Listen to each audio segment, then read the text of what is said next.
Santata Spuritadharam. He used to always, move his lips, it seems. Why he is doing that? There are some people, who always cursing others, But they can't do it aloud because other people don't allow it, So, but they can't keep quiet also. So they keep moving.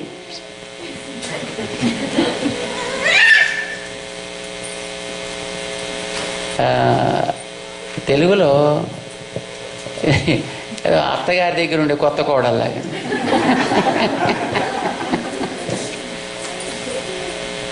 లేకపోతే కొత్త కోడళ్ళని చూసిన అత్తగారిలాగో when they don't they are not able to get along, with in-laws, or in-laws are not able to get along with the daughter-in-law, and the daughter-in-law is educated and came from a very big rich family, and these are from a low family, from a poor family, and then even the attagaru cannot say anything. That's a big problem, right? Attagaru means mother-in-law. Kodali is daughter-in-law.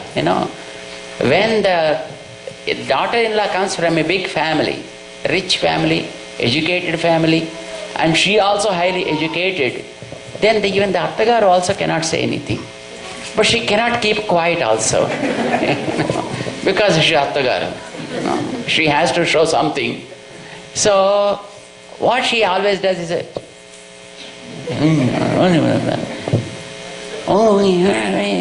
saying something is called a Shanugudu. They keep saying something and keep saying something, they can never keep quiet. Seems Manavada Mahamuni used to always, keep moving his lips as if he is saying something. And then this great Acharya writes about it.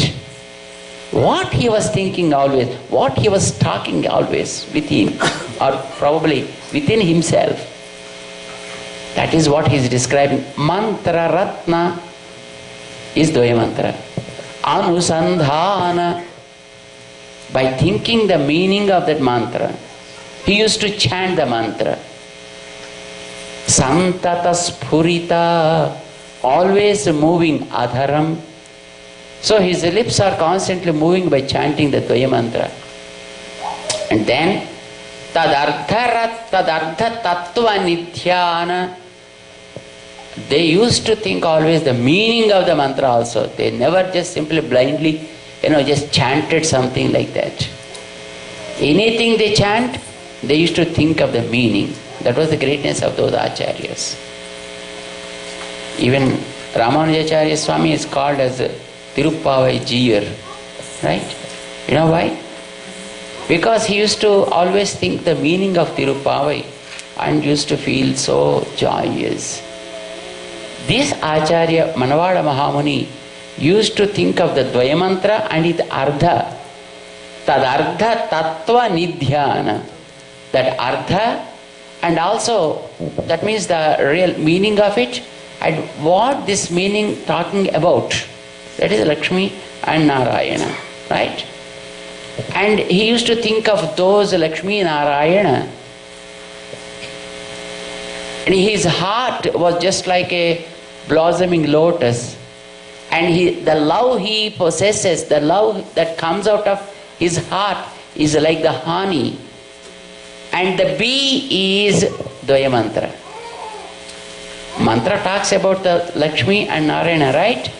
So those two used to come always like a bee into his heart, land in his heart, and used to just suck the juice. That is the honey, prema. The prema that comes out of, his constant thinking. That is what the Lord Lakshmi and Narayana, they come as a Shatpadam, as a bee, and then they used to enjoy. That's how he used to feel. Tadardha tattva nidhyana sannadha pulakodgamam. Pulakodgamam means, what you call it?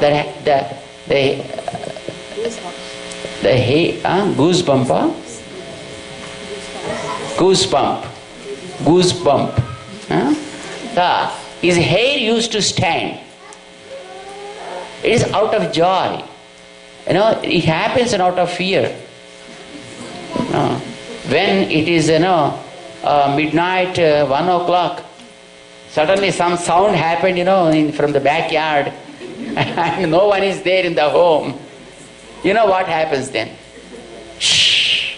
Your hair stands, very straight, and your heart's beat, becomes slow.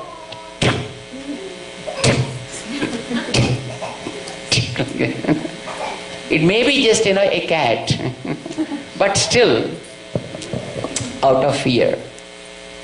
And out of immense joy also it happens, So for him, sannadha pulakodgamam tadardha tattva nithyana, by chanting the mantra, by thinking constantly the meaning of the mantra, his hair used to stand always. And he used to feel so much. And the joy, yes, you can see in his divine form. That is what actually he describes. That means all our acharyas, not necessarily Manavada Mahamuni, but even all the rest of the acharyas also in the lineage, front and fourth, they used to think always the mantra ratna, ardha, anusandhana. So this Udvaya mantram is meant for thinking its meaning constantly, right? And actually it is the way actually we have to spend the day also, thinking the meaning of the Udvaya mantra. But is it really possible for us to think? For which actually the Parasara Bhattar has given this sloka. In this sloka, he split the mantra and gave one real meaning of that word, so that if you read the sloka once, just you will be able to recollect the whole thing, That is the paper actually given to you all, which describes the meaning. There he says, Netrutvam Nitya Yogam Samuchita Gunajatam Tanukyapanancha. Like that, Each word is something. Now, just I write the mantra just for you to understand. What is the first word of the mantra? What Om? Sri. In Dvaya mantra. No? Actually, among the three mantras acharyas give to us, Ashtakshari is the first one. But it has so many restrictions to chant. You cannot chant it whenever just you want. Understand? The Ashtakshari mantra cannot be chanted always. You have to chant it after purifying your at least physical body. That means after snanam. And if you eat something or if you drink something, you are not supposed to chant the mantra. Because whenever just you add something to your body, that means the body gets polluted. You know why? Do you know why? You don't know.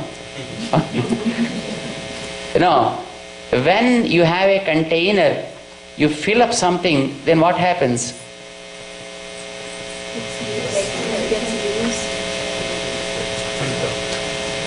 It releases out something, the air from it. Right?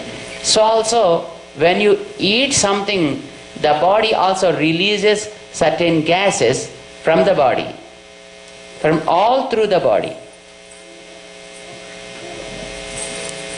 And when something is released from the body gets polluted. It may be in any form, but some release, if at all the waste goes out of the body, that means the body gets polluted until again you purify that. So by eating, you're adding something, something goes out. You drink something, there is something in the body.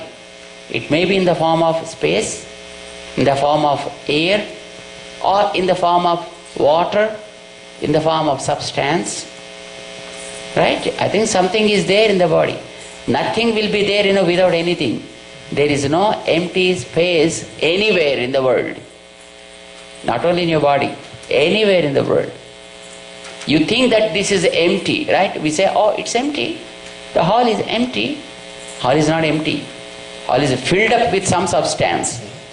And you may not be able to see it as a table or a chair or something mass like sand or mud or cotton, something like that. But still it is filled up with something, some kind of elements. Maybe visible elements or invisible elements. Understand? So it's always body.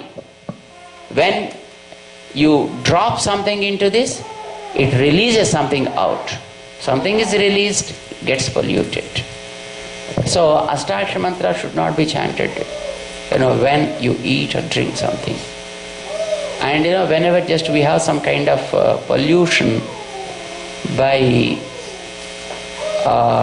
the departure of some of relatives, then also you are not supposed to chant it. When somebody born in the family, somebody gone from the family, departed for good, then also you are not supposed to chant the Ashtakshari Mahamantra.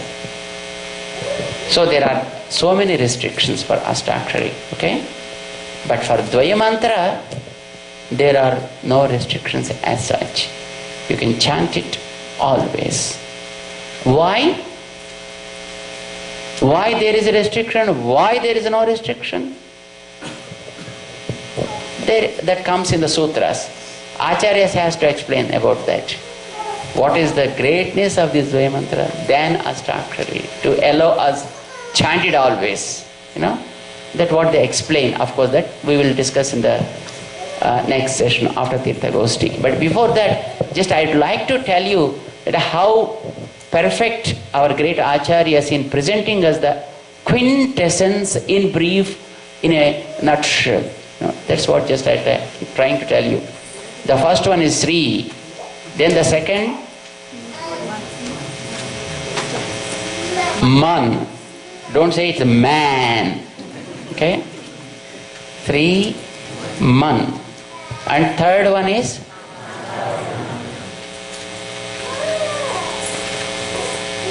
Narayana. And then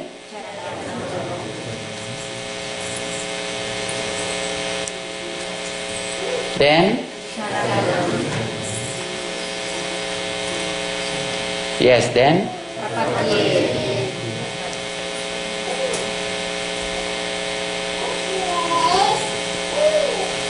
Prapadye. Okay? Among these, though, 1, 2, 3, 4, 5, and 6. It has been split to 6 parts, but not really there are 6 words. There are only 3 words. Because in Sanskrit, there are few words come and club, they are joined as a single word. But some other words are added there, Sriman Narayana, 1 word. Sriman Narayana Charanav, that is 1 word. So after this is just 1 word. According to the Sanskrit, is 1 word. And this is 2nd word. And this is 3rd word. 1, 2, 3.